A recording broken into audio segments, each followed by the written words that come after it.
lagi bersama. Secepatnya jasad dipendam,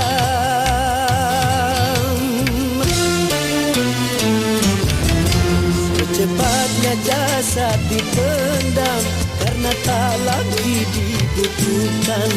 Diri yang semula dipuja, kini bangkai tak berguna.